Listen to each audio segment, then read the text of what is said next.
Mummy, मैं बहुत बुरी हूं ना। मेरे वजह से पापा ने आपको भी चिल्लाया। सांभड़ बेटा, तू मुझे देख रही है ना।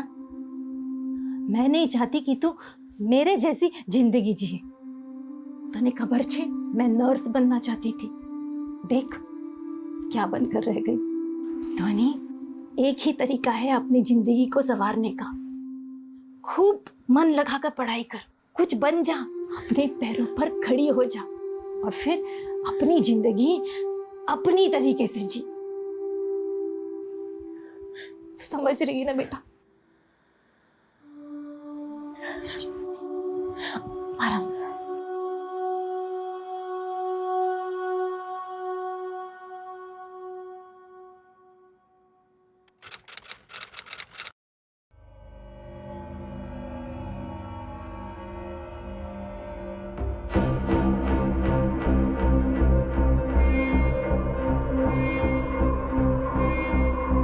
माँ, कितनी बार?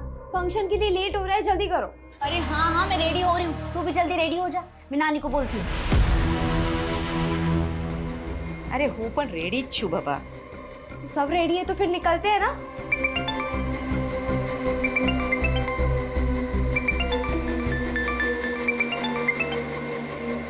हेलो, तुम लोग फंक्शन के लिए निकले या नहीं? बस निकल रहे हैं।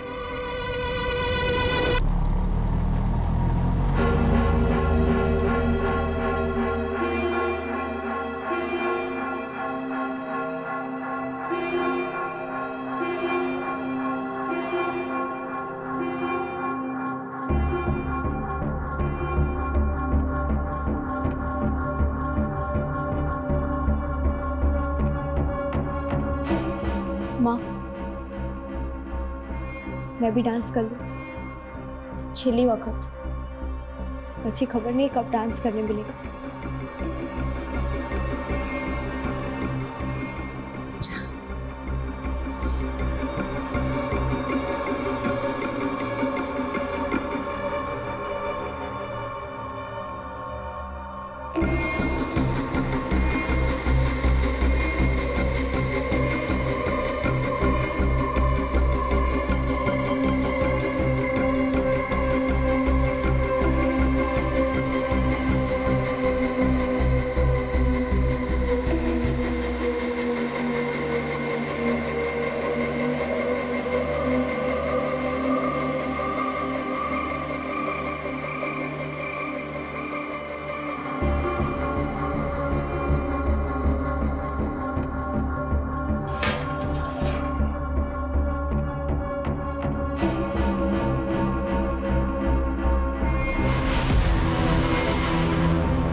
ध्वनि, ध्वनि, चल, लेट થઈ ગયો।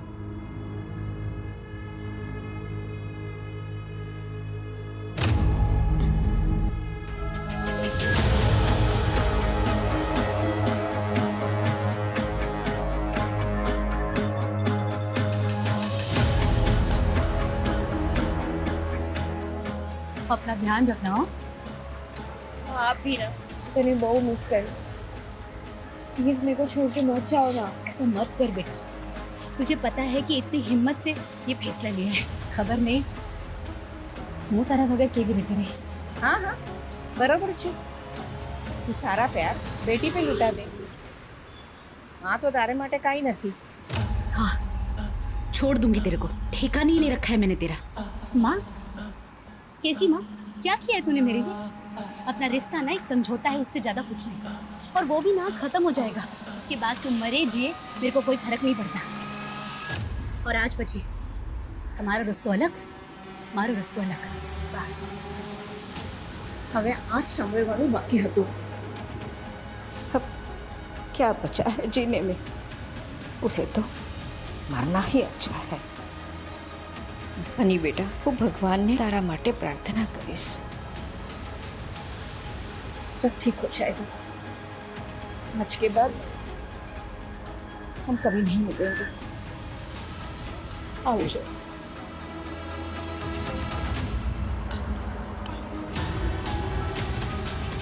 मैं नानी को बहुत मिस करूंगी, जो भी हो, पर वो मेरा बहुत ध्यान रखती थी.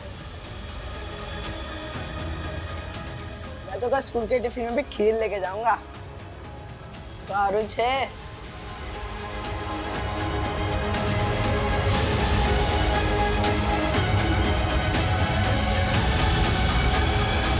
आ जाओ तारा माटे वो फंक्शन में से ना थोड़ी सी बचा ली थी, तुझे पसंद है ना, खा लेना. अच्छा सुन, टाइम हो गया, मैं निकलती हूँ.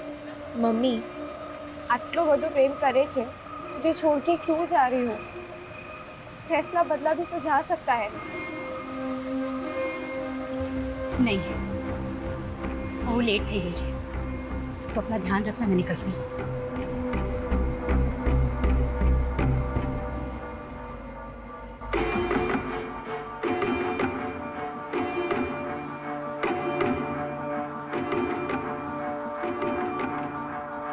मिली है सर, काफ़ी बुरी हालत में.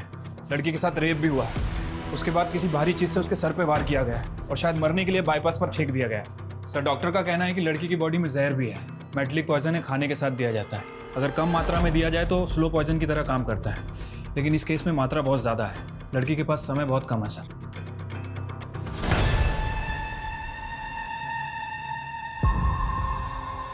कुछ पता चला कौन है ये लड़की? सर ये लड़की का पर्स. बस यही मिला है, कार्ड कैश कुछ नहीं? नहीं सर. रेपिस्ट ने इतनी दरिंदगी दिखाई और मरने के लिए जहर दिया. आज तक किसी भी केस में मैंने इसे देखा नहीं है. या हो सकता है जहर देना भी प्लानिंग का हिस्सा हो. देखने से तो ये रोड रेज का केस भी लग रहा है, but what ever it is, ये कोई नॉर्मल रेप केस तो नहीं है. सर लड़की की बॉडी पर कोई डीएनए कोई सीमेंट सैंपल नहीं मिला है. और सर बाईपास पर इतनी गाड़ियां चलती है, कैसे पता लगाएंगे कि उस लड़की के साथ इतनी हैवानियत किसने की है? एक काम करो, क्राइम सीन पे चलने की तैयारी करो. Yes sir.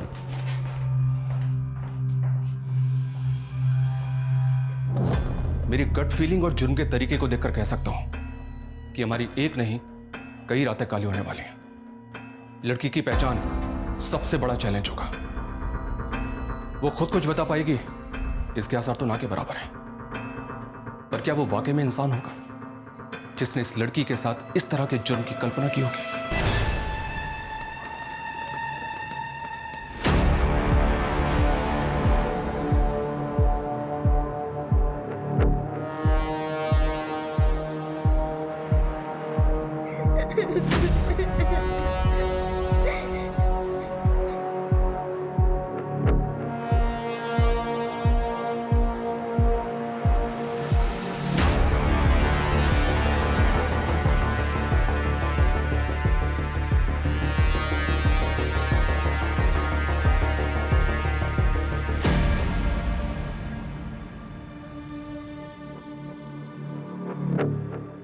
बेटा आंखें खोलो बेटा.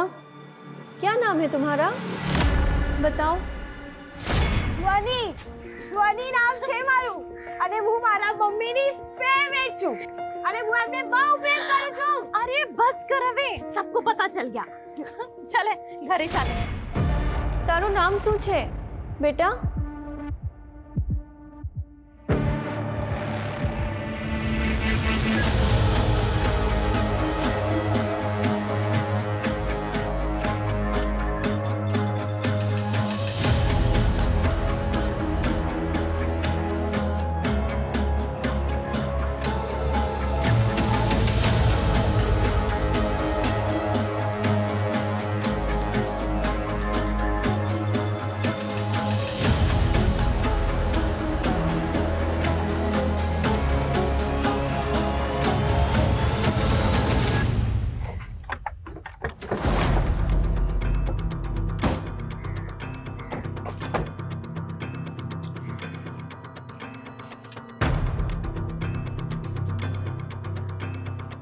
वो लड़की यहां तक पहुंची कैसे?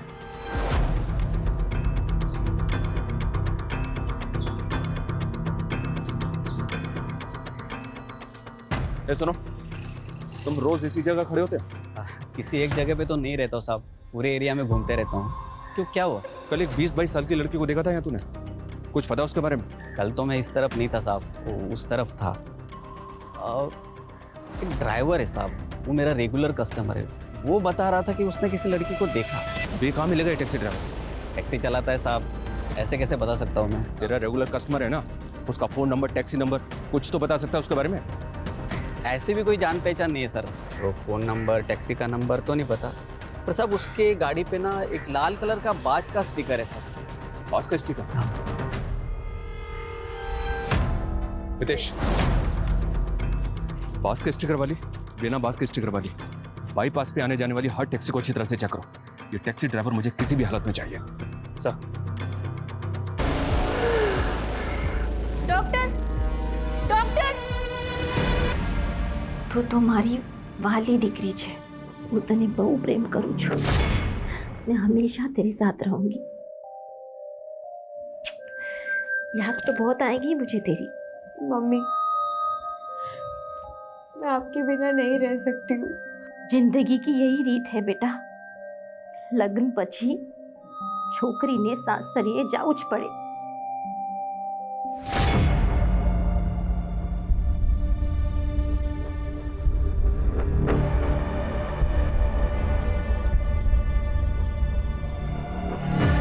इस फुटेज में तो ये लड़की बिल्कुल ठीक लग रही है और इसके तकरीबन 2 घंटे के बाद ये बाईपास में मिली। इसका मतलब जो कुछ भी हुआ है इन्हीं 2 घंटों के बीच में हुआ है। हितेश एक काम करो, ये टैक्सी ड्राइवर जहां भी मिले उठाओ इसे। साहब मुझे क्यों बुलाया, मैंने क्या किया है? उस दिन बाईपास रोड पे इसी लड़की को लेके गया था ना तू? हाँ साहब, आ तो मारो काम छे।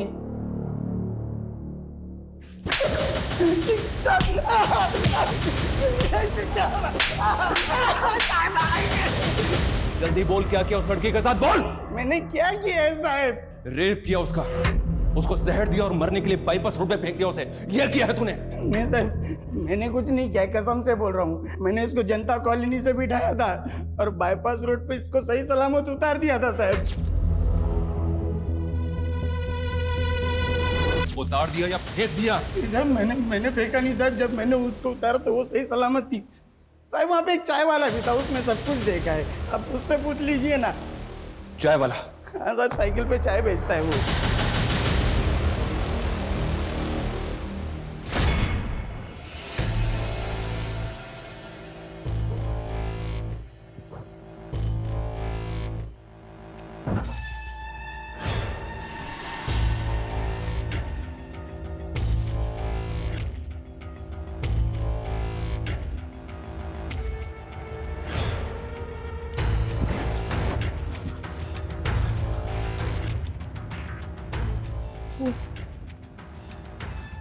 हमारी तबीयत ठीक नहीं, मुझे बुखार है, तो इसलिए प्लीज। तो बोले थे हाँ, वारंवार तारी तबियत खराब થઈ જાય છે। આજે તને દેખાડ દો કેવી રીતે તબિયત। छोड़ो प्लीज, प्लीज मुझे छोड़ो प्लीज, मुझे जवा दे। अरे चुप।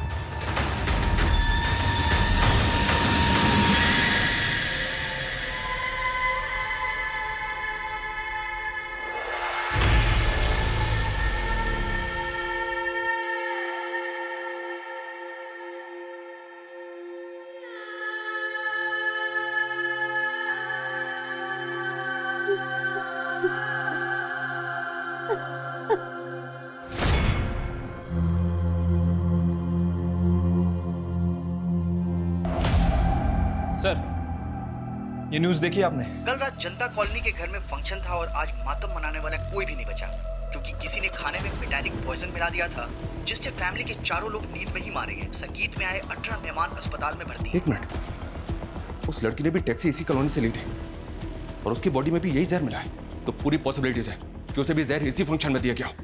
हितेश, मूव।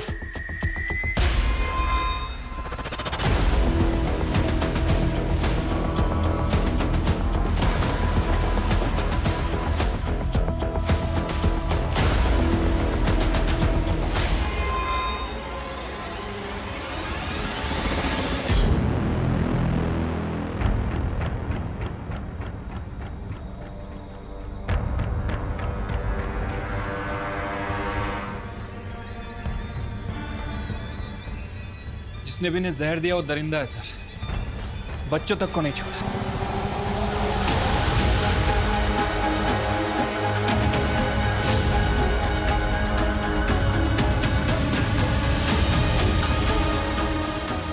घंटे के अंदर अंदर ये मामला एक लड़की के रेप केस उसे जहर देने से बढ़कर मास मर्डर तक पहुंच गया।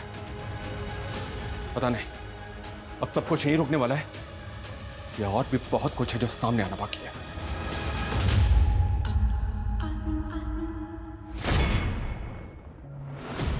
केवल क्या है? वो तो दिल्ली गए। अच्छा अच्छा।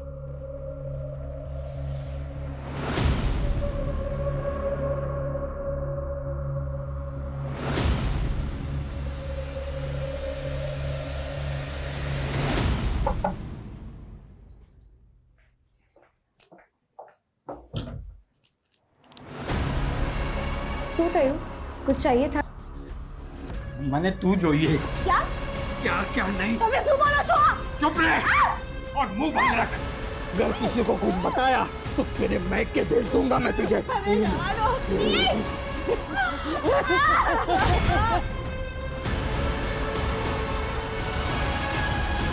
ये तो वही लड़की है और इसके साथ ये दो औरतें कौन है? सर ये मेहंदी है, ये उसकी बेटी है और ये उसकी माँ है। हमारी मैडम कुछ फंक्शन वगैरह होता था तो उनको मदद के लिए बुलाती थी। तीनों को? नहीं, सिर्फ मेहंदी को।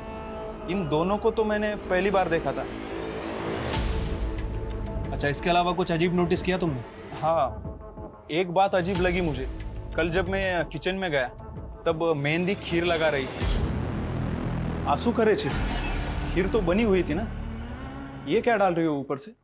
फ्लेवर है, खीर में अच्छा स्वाद आ जाएगा। देखना सब हाथ चाट चाट के खाएंगे। इसका मतलब है उस खीर में ही जहर था सर, जिसे खाकर आधे लोग मर गए और आधे लोग हॉस्पिटल में। उस औरत ने अपनी बेटी को भी जहर दे दिया और उस लड़की को भी। एक मिनट, इसका मतलब उस परिवार के अलावा वो 18 लोग भी अपनी जान से हाथ धोने वाले हैं। डॉक्टर्स का भी यही कहना है सर।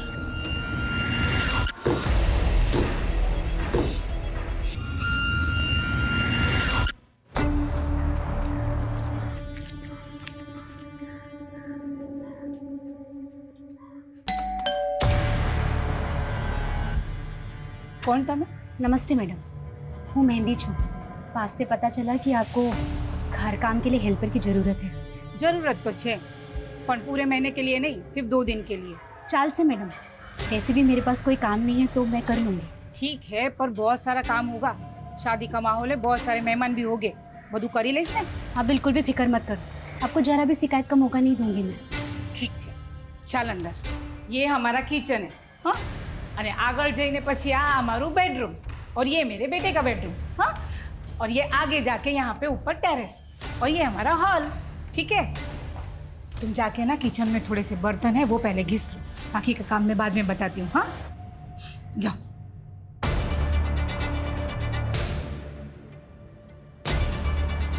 डार्लिंग, आजू बाजू જોઈ તો લો। કઈ વાંધો નહીં, 1 કલાકમાં આવું જો। Bye. Yeah sure I will do don't worry. Bye mummy. अरे तू क्या जाए छे? फोन रख पहले तू। एक काम था छोटा सा। फोन रख। अच्छा एक minute can I call you later? Okay thank you bye. हाँ तुझे पता है ना 2 दिन में तेरी शादी है, अब तू बाहर नहीं जा सकता। कितने तामझाम है और उसके लिए एनर्जी जरूरी है। और एनर्जी रखने के लिए क्या चाहिए? क्या? खाना। और खाना तुम्हें खाना है ना? तो चलो तुझे ने बेस हूँ नाश्ता ले आओ। मैडम आप बैठो, मैं खाना लगा देती हूँ। ना, मेरे बेटे को तो मैं ही खाना खिलाती हूँ, है ना बेटा? हाँ मम्मी। जा तू बैठ, में खाना लेके आती हूँ। चलो तुम बाकी का काम देख लो। हाँ, जा बैठ। हाँ।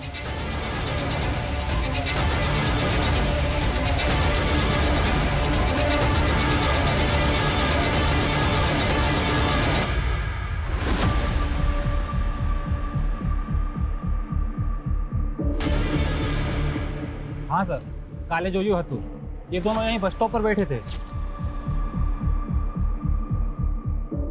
ये यहाँ से कहाँ गई कुछ पता है? सर ये तो नहीं पता, क्योंकि मेरी बस आई जब तक दोनों यहीं थे, उसके बाद मैं निकल गया।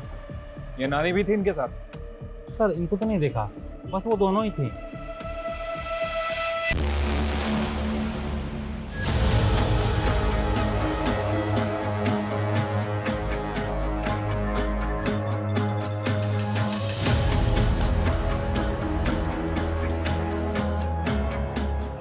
अच्छा जी, तुम्हें बड़ा पता है। आंटी, पानी ની બોતલ આપો ને। શું તને खबर नहीं कि मेरी माँ मुझ पर जान छिड़कती है, आज भी ऐसे करती है जैसे मैं एक छोटा बच्चा हूँ। शादी के बाद तुम्हें मुझे उनसे तो शेयर करना ही पड़ेगा। पता है मुझे क्या लग रहा है? मुझे लग रहा है शादी के बाद तुम दोनों में सॉलिड कंपटीशन होने वाला है, देख लेना। वो दूध किसके लिए? आपकी मम्मी के लिए, वही देने जा रही थी। अच्छा लाओ, मैंने आपको मिल ही जाता हूँ। रामखोर मारा पर खोटो आरोप मुकी रही है। जब तू दिल्ली गया ना, तभी जबरदस्ती रात को मेरी रूम में आ गई और फिर नहीं छी छी छी। मैं सच बोल चुकी, मैंने ऐसा कुछ नहीं किया। बाप समझ ससुर के बारे में इतनी गंदी बातें करते हुए मेरे जो है ना संस्कार, तो जो कल उठ के अगर उसको लड़के हुए बच्चे हुए तो ऐसे ही संस्कार उस पर डालेगी। मेरी माने ना तो ऐसी लड़की को इस घर में रहने की कोई जरूरत नहीं है। इन्हें पियर मोकली दे पाछी। चल निकल यहाँ से। प्लीज साथ ऐसा मत करो।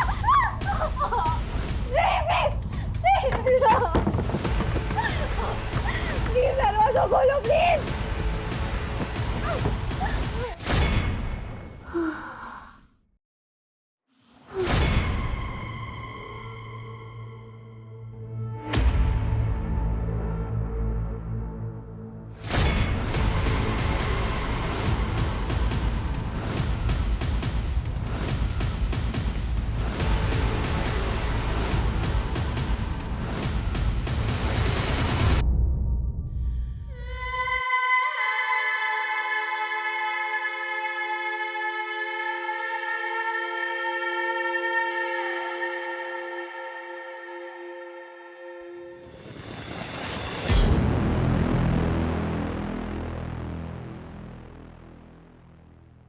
वो लड़की मर गई, उसकी डेथ हो गई और उसका नाम तक हमें पता नहीं है। इससे पहले कि ये औरत कुछ और तबाही मचाए, इस तक पहुंचना हमारे लिए बहुत जरूरी है।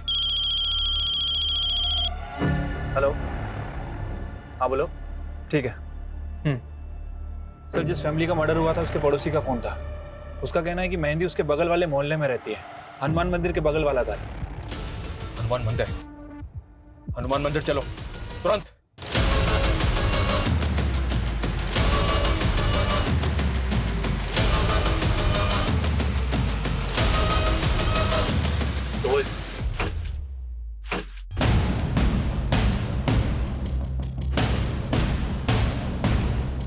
घर को अच्छी तरह से सर्च करो, देखो कहीं कुछ मिलता है क्या।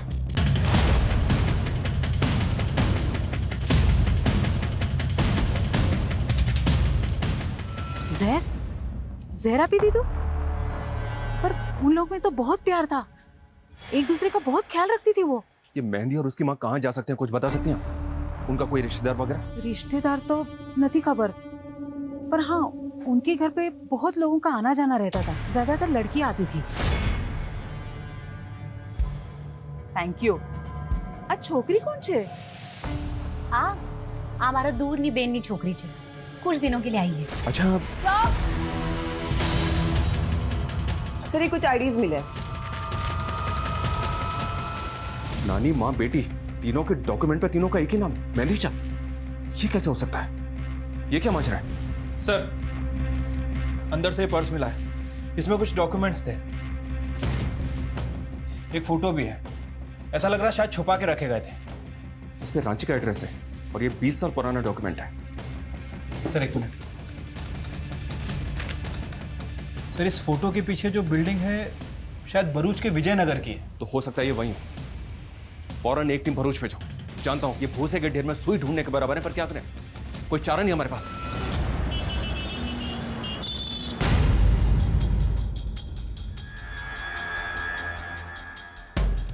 एक मिनट सुनना, इसको देखा है तुमने? सर, ये तो जमुना भाई है और ये उनका बेटा मयूर।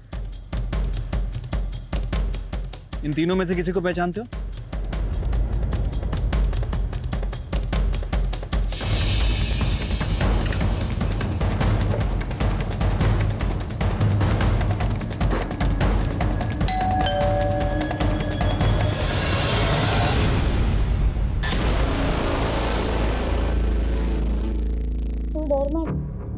मुझे कुछ नहीं हुआ है, बस थोड़ी चोट लग गई है। मैंने सब सुना, कोई तुझे मार रहा था और तू रो रही थी। सच बता, क्या हुआ? तुझे अभी 2 ही महीने हुए हैं, तुझे सब समझ में आ जाएगा। एक बात बता, तूने टैटू बनवा दिया क्या? टैटू? कहा? किसने? मैंने कोई टैटू नहीं बनवाया। नहीं बनवाया है ना? बनाना ही पड़ेगा। हेलो? हेलो?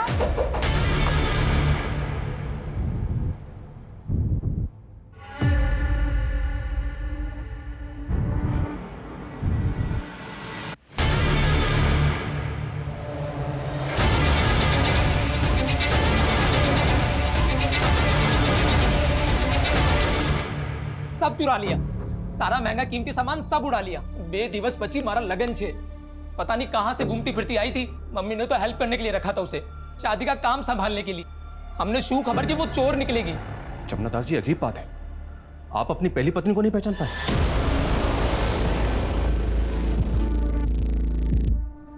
हाँ तो अपरा छे। अपरा, जो कुछ देर पहले तक आपके घर में थी। सर, मैं एनी तरफ जोયું પણ નથી, और मैं उसकी तरफ क्यों देखता? ये 3 साल का था तब वो हम सब लोग को छोड़कर चली गई। छोड़कर चली गई थी मतलब? 20 वर्ष पहला इसी घर में चोरी कर कर वो कमीने आसिफ के साथ दुबई भाग गई। आसिफ कौन? उसका बॉस। अपरा ने मुझे ये बोलकर ही उससे मिलवाया था कि वो उसकी नौकरी लगाने वाला है। मगर सच बताऊं सर, वो दोनों का लफड़ा था, लफड़ा। दुबई जाने के बाद उसने मुझे चिट्ठी भेजी कि मैं घर छोड़कर जा रही हूँ, मुझे ढूंढने की कोशिश मत करना। कि जितने भी सीसीटीवी सबको अच्छी तरह से चेक करो, देखो वो किधर गई है या फिर कहाँ जा सकती है। हमारे पास टाइम बिल्कुल भी नहीं है। पता नहीं अब वो और क्या प्लान बना के निकली यहाँ से। इससे पहले कि वो कुछ और करे, हमें उसे रोकना होगा तुरंत। हेलो, ठीक है, लॉकअप में डालो उसे। सर, वो चाय वाला पकड़ा गया। उनको क्यों लेके आए मैडम? चल बोल, जल्दी बोल, उस रात लड़की के साथ उन्हें क्या किया? तो मैंने कुछ नहीं किया सब। ये ऐसे नहीं मानेगा, इसकी 2-4 हड्डियां तोड़ो, उसके बाद ये बोलेगा। बता दो सब, बता दो। मेरी जान से भी ज्यादा प्यार करता हूँ मैं तुझसे। तेरे सिवा कोई दिखता ही नहीं है मुझे। सुनना, एक कस्टमर आया, मैं बाद में बात करूं?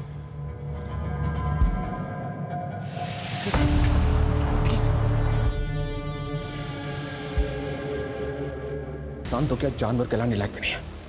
एक लड़की जो बेचारी मर रही थी, उसकी मदद करने के बजाय तूने उसका रेप किया और मरने के लिए उसे वहीं छोड़ दिया।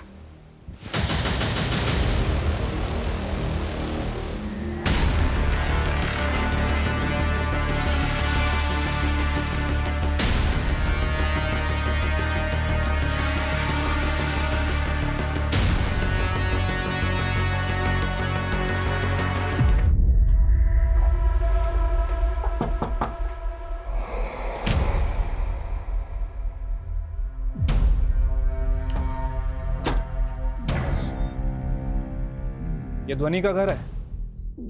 अब वो यहाँ नहीं रहती। कहाँ रहती है बता सकते हैं? पता नहीं। तब तो आपको ये भी नहीं पता होगा कि कुछ देर पहले उसकी मौत हो गई है।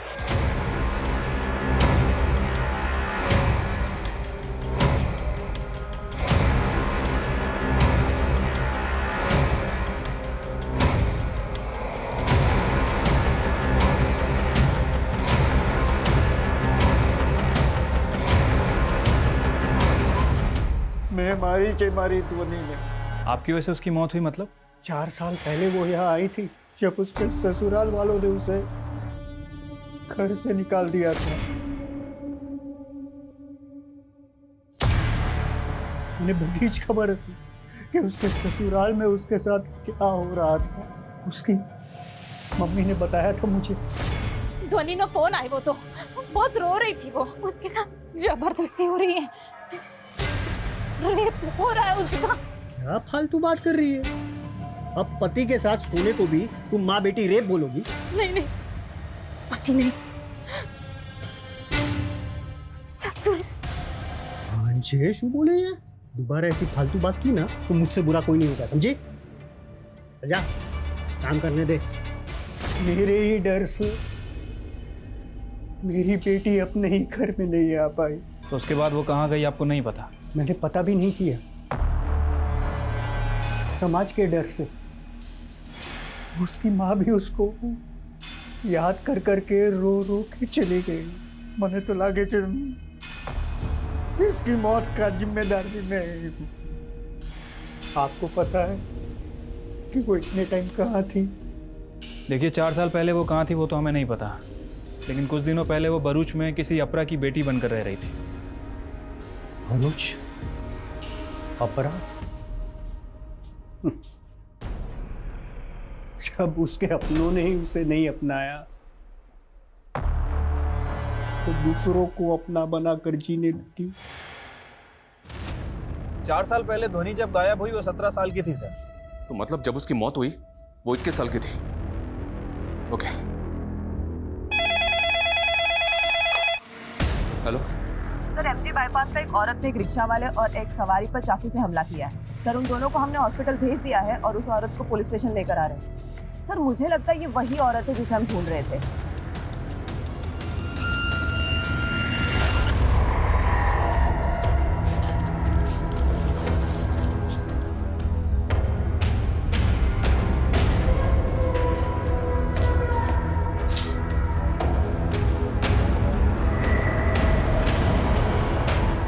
बहन, इरादा क्या है तुम्हारा? और कितनी लाशें गिराओगी? अपने घर में तुम इसलिए गई थी ना? किसे मारना चाहती हो बोलो?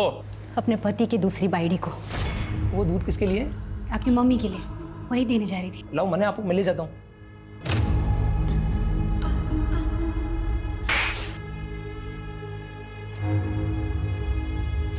पर मारा नहीं, सिर्फ चोरी की।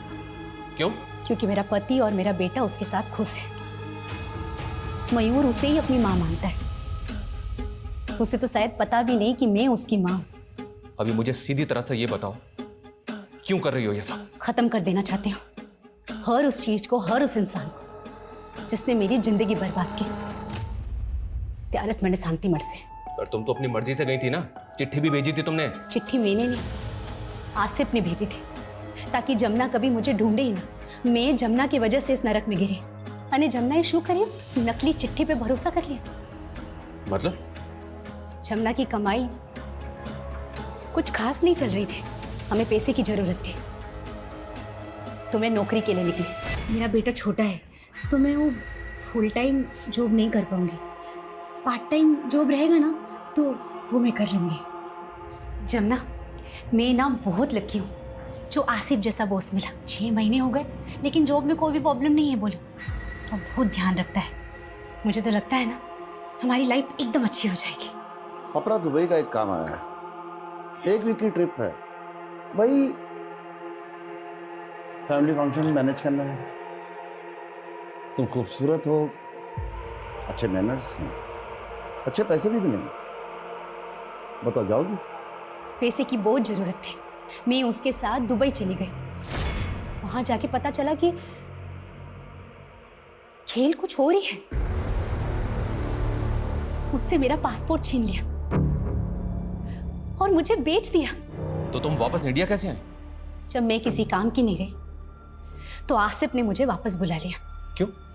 तुम वापस अपने घर पे जा सकती थी ना, क्यों नहीं गई? आसिफ मेरे वीडियोस बनाता था और मुझे ब्लैकमेल करता। रोटली, घर यानी कपड़ा देकर मुझे बच्चियों को तैयार कराने के काम में लगा दिया। बच्चियों को तैयार करना मतलब? कौन बच्चियां? किस लिए? गरीब मजबूर बच्चियां जिन्हें वो फुटपाथ से उठा था, और उनके माँ बाप को सपने दिखाता कि उन बच्चियों को पढ़ाएगा, लिखाएगा और बड़ा करके उनका लगन करवाएगा।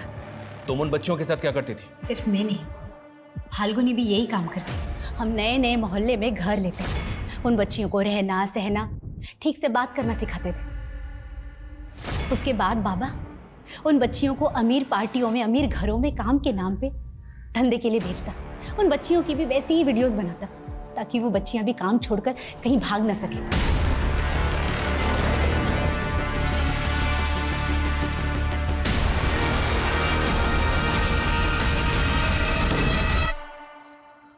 लोगों से अपनी बच्चियां दे क्यों देते हैं? ऐसा क्या करता है वो? मजबूर गरीब बच्चियों का फायदा उठाता, उनका मसीहा बनकर जाता। वो मासूम बच्चियां उसे बाबा कहकर बुलाती। बाबा हर बच्ची पे एक टैटू बनाता, जिसमें उसका क्यूआर कोड छुपा होता है, जिससे वो हमारी कीमत लगाता है। हमारो क्यूआर कोड छे।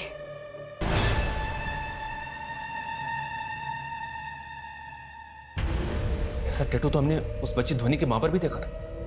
वो उसका क्यूआर कोड था। हाँ। और तुम 3 औरतों के डॉक्यूमेंट्स मेहंदी नाम से ही क्यों थे? वो हर बच्ची का नाम मेहंदी ही रखता, ताकि अगर कोई कभी पकड़ा जाए तो उसकी असली पहचान सामने ना आ सके। इतना सब कुछ जानती थी तुम उसके बारे में, पुलिस के पास आना चाहिए था ना तुम्हें। हटलो सरल न थी, वो बहुत बड़ा आदमी है। जब ध्वनि आई तो हमें लगा कि यही हमारा परिवार है। फिर हमने सोचा कि बाबा के चंगुल से आजाद हो जाएंगे, भाग जाएंगे यहाँ से। बस હવે બહુ થઈ ગયું, अब हम अपनी किस्मत खुद लिखेंगे। तो तुम भागी क्यों नहीं? भागी तो थे। सबसे पहले ध्वनि गई थी, लेकिन उसे पता चला कि उसकी माँ मर गई है और उसका बाप उसे कभी नहीं अपनाएगा। उसके पास रहने के लिए जगह नहीं थी, तो उसने बाबा के पास वापस आने का फैसला किया। उस फंक्शन में तुम तीनों औरतें साथ में गई, तो तुम तीनों वहां से भागी कब? फंक्शन के बाद ही अलग होने का प्लान था। इस फंक्शन में तुमने लोगों को जहर दिया था ना, उसमें वो लड़की भी थी जिसे तुम अपनी बेटी मानती थी, उसे भी क्यों दिया था ना? उसमें वो लड़की भी थी जिसे तुम अपनी बेटी मानती थी, उसे भी। मैं नहीं चाहती थी कि वो उस नरक में वापस जाए। बाबा के फायदे के लिए वो रोज मरे, इससे अच्छा तो एक बार में मर के मुक्ति पा जाए। इसीलिए मैंने उससे मुक्त कर दिया। लोग जिन्हें तुमने मारा उनमें 2 बच्चे भी थे, उन्हें क्यों मारा? कोई मासूम नहीं था। बाबा के बाद बच्चियों के खरीद फरोख्त में ये परिवार सबसे आगे था। उस घर के हर आदमी ने मेरा रेप किया है। मैंने सोच लिया था, जब भी मौका मिलेगा ना, मैं सबको खत्म कर दूंगी। तुम्हें पता है, उस परिवार के अलावा भी तुमने 18 लोगों की जान ली। ज्यादा भी होते ना तो फर्क नहीं पड़ता।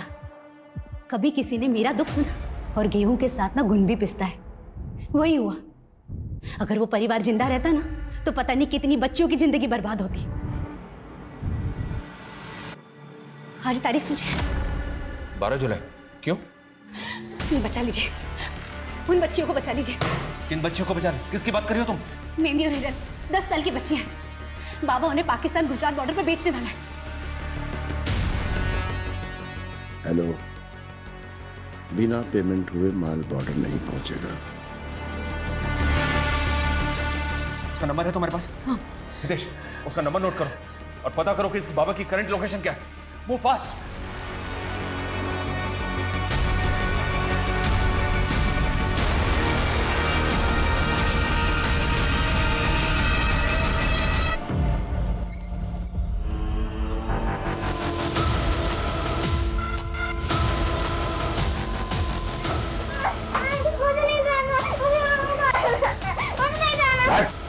सर, ये बाबा आसिफ अंसारी, ये ऑनलाइन न्यूज पोर्टल चलाता है सर। व्हाट? ये बाबा एक जर्नलिस्ट है? हाँ सर, और काफी बड़े बड़े लोगों में इसकी पहचान भी है, गुजरात पाकिस्तान बॉर्डर पर भी। मतलब बॉर्डर पे बच्चों की तस्करी हो रही होगी। हितेश, लोकल पुलिस को इन्फॉर्म करो तुरंत।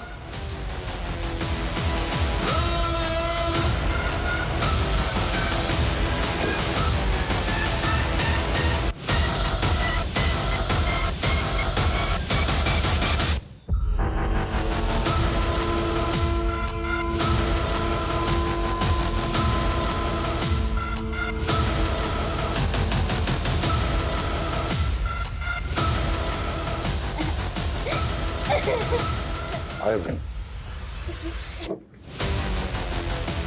चल उतार से। शॉट शॉट शॉट डाल अंदर। रुक, इसको पकड़।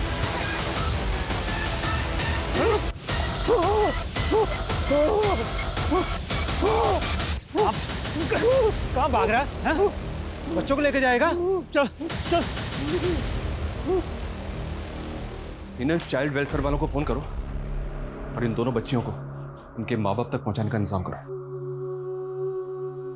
इस केस में एक के बाद एक कई लेयर्स खुलती चली गई और एक बड़ा रैकेट पकड़ा गया जो गरीब मासूम बच्चियों को, लड़कियों को इस पेशे में धकेलता था।